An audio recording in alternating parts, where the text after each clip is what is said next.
You see the spectacle, right? The grand entrances, the thunderous slams, and those dramatic last-second kickouts that make you jump out of your seat. We cheer the heroes, we boo the villains, and we get lost in the show. But what happens when the cameras stop rolling? Past the roar of the crowd and the glare of the lights, there's a hidden world. It's a world with its own secret language, unspoken rules, and very real pain that fuels the larger-than-life stories we love. This isn't just a sport. It's a deep and complex art form. So today, we're not just peeking behind the curtain, we're tearing it down. Okay, let's get the obvious out of the way. We all know wrestling is predetermined.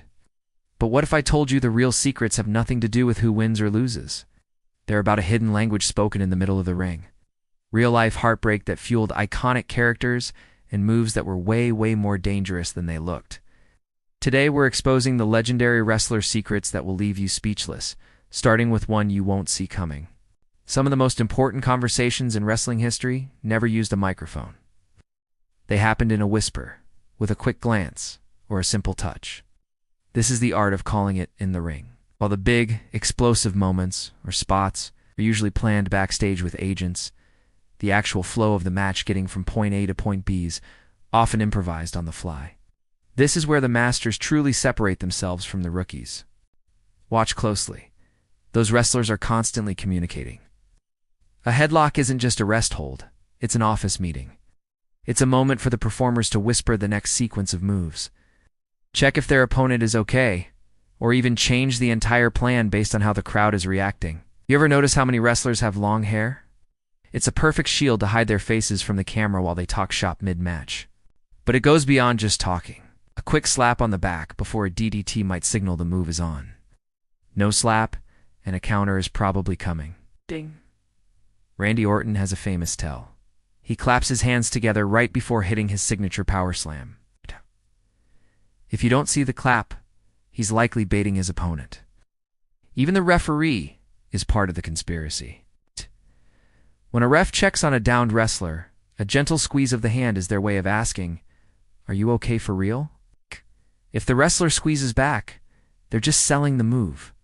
But if they get nothing back, that's when you see the ref make the dreaded X symbol with their arms, the universal sign for a legitimate, real-life medical emergency. It's a silent, intricate dance happening in every single match. It's one thing to learn a move, but it's another thing entirely to learn how to endure it physically and mentally. Nobody embodies this more than the legend, Mick Foley. When he became Mankind, he didn't just put on a leather mask. He had to go to a genuinely dark place. Foley has said that to get into character, he would isolate himself in the arena's boiler room, surrounded by darkness and industrial noise, just to tap into that tormented psyche. The whole idea behind Mankind was a man so emotionally scarred that he found relief from his inner demons through physical pain. This wasn't just an act. In his own books, Foley admitted that for him, physical pain always somehow seemed to relieve mental pain. He poured his own insecurities and feelings of being an outcast into the character, blurring the line between Mick Foley and Mankind. That raw vulnerability is what made the character so tragically compelling and, ironically, so incredibly beloved. And that's a secret the all-time greats understand. The best characters aren't the ones who are invincible. They're the ones who are painfully human. A signature move is a wrestler's exclamation point. But the secrets behind them are a brilliant mix of physics, absolute trust, and pure showmanship. Take Bret the Hitman Hart's sharpshooter. To you and me, it looks like he's about to snap the guy in half. But the secret is all in the technique, not the torque.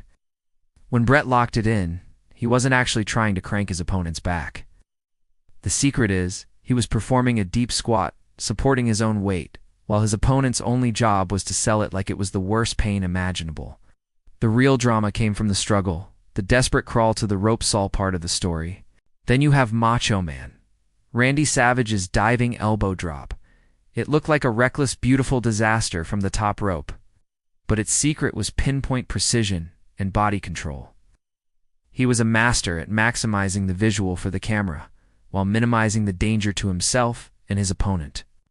A legendary move isn't just about what it does. It's about the story it tells at the perfect moment. Wrestling history is just filled with these incredible little secrets. So now we gotta ask you, what's a wrestling secret or a behind-the-scenes story that completely blew your mind? Drop it in the comments. We read them all and seriously want to know what left you speechless. Sometimes the secrets are actually cautionary tales. Moves that look spectacular can come with a devastating real-world price tag. Perhaps no move proves this more than the diving headbutt. While the move existed before him, it was popularized by the legendary Harley Race, who later admitted he deeply regretted ever doing it because of the severe toll it took on his body. Its legacy is dark. For high-flying performers like the Dynamite Kid and Chris Benoit, the headbutt was a signature part of their act. But the repeated trauma of landing on their head and neck, night after night, is now believed to have led to catastrophic, life-altering injuries. An autopsy tragically revealed that Chris Benoit's brain resembled that of an 85-year-old Alzheimer's patient due to repeated concussions. This tragic legacy is why you almost never see that move today. It's a gut-wrenching reminder that even in a scripted world, the risks are terrifyingly real, and some legends paid a price that was far too high. So, who brings all these secrets together? That would be the final piece of the puzzle: the backstage producer or agent. These are usually retired veteran wrestlers who now work as the directors for each match. Before the show, wrestlers meet with their agent to map out the story they're going to tell. The agent is the bridge between the writer's room and the ring, helping structure the match, plan the key moments, and, most importantly, decide the finish. But during a live show, their job is even more crucial. They're the ones in the referee's earpiece, feeding them timing cues. If a match is running long or a commercial break is coming up, it's the agent who tells the ref, who then secretly tells the wrestlers to wrap it up or hit a big move. Think of them as the invisible directors of the show, pulling the strings so that the complex ballet of violence we see on screen runs like a well-oiled machine. From silent cues only the wrestlers understand, to the real-life pain that creates a character, wrestling is so much more complex than what we see at first glance. It's a universe built on trust, sacrifice, and a shared passion for telling a great story.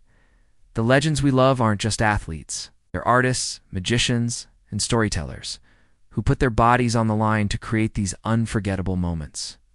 And maybe that's the real secret. Knowing how the magic trick is done doesn't make it any less magical. It just makes you appreciate the magicians a whole lot more.